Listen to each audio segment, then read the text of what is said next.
क्या गवर्नर राज लगने जा रहा है केपीके में। इसके अलावा वफाकी कबीना का एक इजलास हुआ है, उस इजलास में क्या क्या बातें हुई हैं वो भी आपके आज के व्लॉग में बताया जाएगा। और बुशरा बीबी से तमाम कबीना जो पीटीआई की है वो नाराज़ है, इस हवाले से भी आज के व्लॉग में बताया जाएगा। और इसके अलावा बताया जाएगा इमरान खान साहब बुशरा बीबी से क्यों नाराज़ है। और ये भी बताया जाएगा कि इस्टेब्लिशमेंट क्या चाहती है कि गवर्नर राज लगे केपीके में के ना लगें। तो मेरी वीडियो को फॉलो करें ताकि आपके पास ज़्यादा से ज़्यादा इंटरेस्टिंग वीडियो आ सकें। सबसे पहले आज का जो हमारा टॉपिक है वो है गवर्नर राज के हवाले से। गवर्नर राज लगने जा रहा है केपीके में। वफाकी कबीना के एक इजलास हुआ है जिसमें शहबाज शरीफ वज़ीर-ए-आज़म पाकिस्तान ने तमाम जो स्टेक होल्डर हैं उनसे मशवरा किया है कि गवर्नर राज केपीके में लगना चाहिए कि नहीं लगना चाहिए। सबसे पहले जो आपको पता है मौलाना फजलुर रहमान साहब हैं और ANP हैं वहाँ के मेन स्टेक होल्डर PTI के बाद, वो इस हवाले से नहीं मानेंगे गवर्नर राज के हवाले से। और जो फैसल करीम टुंडी साहब हैं गवर्नर KPK, वो कहते हैं कि मुझे इस चीज़ का अभी तक नॉलेज नहीं है। इस हवाले से अगर बात करें कि गवर्नर राज लगने की कि नहीं, अभी तक जो इतलात आ रही हैं वो गवर्नर राज नहीं लगेगा। जो इस्टेब्लिशमेंट है वो चाहती है कि गवर्नर राज ना लगे KPK में। क्यों? क्योंकि जो अगर तो गवर्नर राज लग गया तो फिर PTI सियासी शहीद हो जाएगी, सियासी शहीद कहलाएगी। जैसे आपको पता है 3.5 साल जब इमरान खान साहब ने हुकूमत की, तमाम लोग इनसे नाराज़ थे। क्या हुआ, जैसे वो अपनी सियासी मौत शहीद होने वाले थे तो इन्होंने PTI में एक लॉन्ग मार्च किया, फिर बिल पास किया और इमरान खान साहब को घर भेज दिया। वो क्या हुआ, इमरान खान साहब ने साइफर लहराया और दोबारा से उसका एक जन्म हुआ इमरान खान साहब का। उससे पहले इमरान खान साहब तकरीबन ख़त्म हो गए थे इस हवाले से, सियासी हवाले से। आपको पता है हमारा पाकिस्तानी आदमी है, हम हमदर्दी का वोट बहुत जल्दी दे देते हैं। आप देख सकते हैं आसफ अली जरदारी साहब के हवाले से भी बात कर सकते हैं। जब बेनज़ीर भुट्टो शहीद हुई थी उस हवाले से भी काफ़ी लोगों ने पूरे पाकिस्तान ने हमदर्दी का वोट दिया था। इस हवाले से अब साइफर जब लहराया गया उसे इमरान खान साहब को सजा हुई, ये वो जेल में गए, उधर भी देखा गया लोगों ने, पाकिस्तानी अवाम ने काफ़ी हमदर्दी का वोट दिया। इस्टेब्लिशमेंट चाहती है कि गवर्नर राज ना लगें ताकि ये जो PTI है ये अपनी सियासी मौत खुद ही मरे ये KPK में। अगर तो यहाँ पे गवर्नर राज लग जाता है तो फिर वही बात हो जाए साइफर वाला साहब जो उन्होंने किया है, फिर उन्होंने सियासी शहीद कहलाना अपने आप को। तो इस हवाले से जो चहम गोइयाँ हो रही हैं कि गवर्नर राज की, वो अभी तक तो कोई चांसेस नहीं है। हाँ, वफाकी कबीना ने आपस में एक मशवरा किया है जिसमें शहबाज शरीफ साहब ने आगे का लाएमल तैयार किया है। उनसे पूछा गया जो उनके स्टेक होल्डर हैं, लेकिन अगर तो ना ANP ने मानना है ना मौलाना फजलुर रहमान ने मानना। मौलाना फजलुर रहमान तब भी मान सकते हैं जब इनका अपना गवर्नर हो, फिर शायद मान लें। तो दूसरी जो खबर है बुशरा बीबी के हवाले से, बुशरा बीबी को उन्होंने जो PTI की क़यादत है वो काफ़ी नाला है, काफ़ी परेशान है बुशरा बीबी के हवाले से। आपको पता बुशरा बीबी ने जब एहतजाज किया है, लॉन्ग मार्च लेके चल रही थी, तब बुशरा बीबी ने किसी की भी नहीं मानी। आप देखते हैं कि तमाम पार्टी जो क़यादत थी वो गायब थी, सिर्फ अली मीन गंडापुर आपको मंत्री यहाँ पे नजर आ रहे थे, उमर यूब और बुशरा बीबी। वो बुशरा बीबी से इनसे कहा गया था, आपको पता हालात काफ़ी ख़राब हो गए थे, इनसे कहा गया था आप ना संग जानी में बैठ जाएं ताकि आपका एहतजाज भी रिकॉर्ड हो जाए, आप यहाँ पे धरना भी दे सकते हैं। लेकिन तो बुशरा बीबी थी वो बाज़िद थी कि मैंने D चौकी पहुँचना है, जो रेड जोन है उसको ही क्रॉस करना है। फिर वो जारी बात, आप स्टेट के साथ नहीं लड़ सकते, नहीं झगड़ा कर सकते, और स्टेट ने तो अपने आप दिखाना है ना। लेकिन जब बुशरा बीबी ने, इमरान खान साहब ने अली मीन गंडापुर से बात भी की कि आप ना संगजानी में बैठ जाएं, लेकिन बुशरा बीबी इस हवाले से बस देती नहीं, हमने D चौक जाना है। इस हवाले से इनको काफ़ी ज़्यादा मुश्किलात का सामना करना पड़ा। अगर तो ये संगजानी में बैठ जाते हैं तो आप देखें संगजानी में बैठ गए, पंजाब से, बलोचिस्तान से, KPK से और सिंध से मजीद जो कि गिलगित बल्तिस्तान वगैरह से लोगों ने फ्रेश आना था।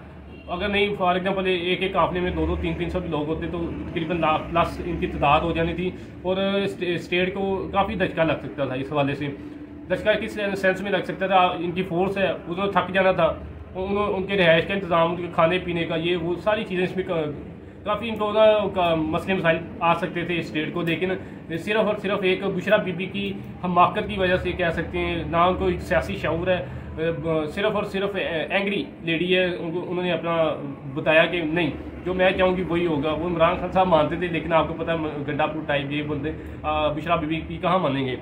इसलिए इस हवाले से आपने देखा है कि KPK में इनका इजलास हुआ है MNA MPS का, जिसमें बुशरा बीबी को पता नहीं था, लेकिन बुशरा बीबी अचानक उस रूम में गई तो पता चला कि यहाँ पे इजलास जारी है। वहाँ पे थोड़ी सी इन्होंने गुफ्तगू की, जो इन्होंने कहा था जो पंजाब के लीडरान हैं जो आवाम को नहीं निकाल सके, उनको बगैरत तक भी कहा गया, उनको बगैरत तक भी कहा गया कि आपने पंजाब से लोग नहीं निकाले गए, यानी कि इतने सख्त लहजा इस्तेमाल किया गया। आपको पता है पंजाब से कोई नहीं निकला। मैं फैसलाबाद पे हैरान होता हूँ जहाँ पे इन्होंने क्लीन स्वीप किया, एक बंदा भी नहीं निकाल सका। ये फैसलाबाद एक बंदा भी नहीं निकाल सका। जो उनके MNA MPs थे उन्होंने खुद जाके गिरफ्तारियां दी कि हमें गिरफ्तार कर दें, क्योंकि वो आपको पता है 10 दिन में इनकी तैयारी भी नहीं हो सकती थी, मौसम भी ठंडा है, लोग नहीं जा सकते थे इस एहतजाज में, धरने में। लेकिन जो बुशरा बीबी थी वो बस जिद थी, अगर तो बुशरा बीबी संगजानी में बैठ जाती तो काफ़ी टफ टाइम दे सकती थी स्टेट को। और बात करें बलूचिस्तान असम्बली के हवाले से, बलूचिस्तान असम्बली में करारदाद जमा करवा दी गई है PTI को बैन करने के हवाले से। आपको पता PTI को पहले भी आपने बैन किया था, लेकिन फ़ायदा क्या हुआ, आप आज़ादाना उनके जो उम्मीदवार वो खड़े हुए, अच्छे खासे उन्होंने वोट भी लिए, काफ़ी टफ टाइम दिया, फिर वो बात चलना शुरू होगी 45 और 47 की। तो मेरे ख्याल से किसी एक की गलती को पूरी पार्टी में मुसद्दत करना अच्छा साइन नहीं होता, अच्छा इमेज नहीं जाता। वो सियासी पार्टी है, उसको खेलने दें अपने हवाले से। और बुशरा बीबी को यहाँ तक कह दिया लोगों ने, क्योंकि जो काबीना है कि आप होती कौन है हमारे मामला में इंटरफेयर करने वाली।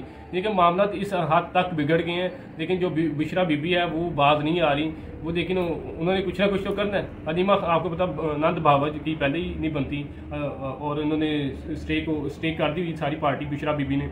अब जो आइंदा का लाहेमद वो क्या होता है वो तो पता चलेगा, गवर्नर राज के वाले भी पता चल जाएगा। और बुशरा बीबी को सियासी बयान से भी रोक दिया गया है। और इमरान खान साहब सुनने में आया कि काफ़ी परेशान हैं, काफ़ी नाराज़ हैं बुशरा बीबी से, सिर्फ और सिर्फ एक हमाकत की वजह से।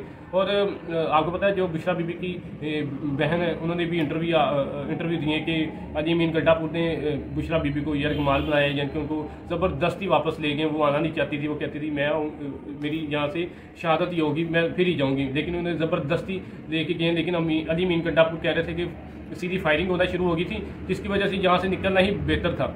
और आगे जाके इनका एक टायर बस्ट हो गया, ब्लास्ट हो गया, जिसकी वजह से आगे जाके इन्होंने गाड़ी चेंज की और वहाँ से निकल गए। और फिर आपको बताया भी था मानसेरे में इन्होंने प्रेस कॉन्फ्रेंस करनी है, तो प्रेस कॉन्फ्रेंस उन्होंने कर दी, जिसमें उमर यूब साहब आए थे और अली अमीन गड्ढापुर सामने आए थे। बुशरा बीबी फिर सामने नहीं आई थी। उन्होंने वही बात की थी कि धरना जारी है, धरना लाजमी नहीं कि बंदे भी शामिल हों, लेकिन धरना जारी है। इस हवाले से एक ऐसा धरना है जिसमें बंदे नहीं शामिल हो गए, बेवकूफ़ बनाया हुआ, अपनी पार्टी के जो वर्कर्स हैं उनको बेवकूफ़ बनाया, या अपने आप को बेवकूफ़ बनाया, या पाकिस्तानी अवाम जो देख रही है उनको बेवकूफ़ बनाया। इस हवाले से ये गंडापुर साहब खुद ही बता सकते हैं। और बात करें मतीउल्लाह जान साहब की, मतीउल्लाह जान साहब के ऊपर आपको पता है FIR दर्ज हो गई हैं। आपको पता है उन्होंने एक इंटरव्यू किया था पिम्स हॉस्पिटल में, जिसमें ये जो इंटरव्यू देने वाले बंदे ने कहा था कि जो रेंजर्स के एहलकार हैं उनकी अपनी गाड़ियों के नीचे आके शहीद हुए। काफ़ी इसकी वीडियो वायरल गई, कि मनफी पैगाम दिया गया अपने इंटरनेशनल लेवल पे, पाकिस्तान लेवल पे। तो एक गलती वो थी, लेकिन जिस तरह की FIR हुई है मतीउल्लाह जान साहब पे, इस तरह की होनी नहीं चाहिए। अगर उन्होंने गलती की थी उस हवाले से उनकी FIR होती। आप ये देखें उन पर आइस का डाल दिया आपने, नशे का डाल दिया है, बंदूक यानी कि गन उठाई और कांस्टेबल पे तानी, ये FIR समझ नहीं आ रही। लेकिन अगर आपने करनी थी तो अच्छी कर देते कि पीटा एक्ट के तहत कर देते, किसी और साइबर क्राइम के हवाले से कर देते हैं। अब शकरवान साहब भी इस मामले से, जो यूट्यूबर हैं वो भी इस मामले से गायब हैं, रियासत उनको भी ढूंढ रही है। और मोहसिन नकवी साहब ने जिस तरह ये सारे मामले को कवर किए हैं, तो मोहसिन नकवी साहब को क्रेडिट तो जाता है, उनकी कोशिश थी कि मुज़ाकरात हो जाए, लेकिन जो बुशरा बीबी थी वो नहीं मान रही थी। अब जितना नुकसान हुआ है वो आप देखें ना। अब जो PTI की क़यादत है वो कहते हैं हमारे एक जो इनके सलमान अकरम राजा साहब जनरल सेक्रेटरी हैं, वो कहते हैं हमारे 20 लोग शहीद हुए। फिर दूसरे शेख वकास अकरम टाइप जो लोग हैं वो कहते हैं 100 बंदे शहीद हुए। और जो लतीफ़ खोसा साहब हैं वो कहते हैं 278 बंदे शहीद हुए। अब किसकी बात को माना जाए, किसकी बात को डिनाई किया जाए, क्योंकि इनके आपस में इख्तलाफ चल रहे हैं। इस हवाले से मज़ीद वीडियो में देखें, मैं अभी थोड़ी देर बाद एक और भी व्लॉग करूँगा इस हवाले से कि क्या PTI ने कितने क्लेम किए और कितनी इनकी लाशें जो हैं वो मिल गई हैं और कितनी लाशों की तलाश में जारी हैं। मेरे YouTube चैनल को देखते रहें। वसीम जिलानी, अल्लाह हाफिज़।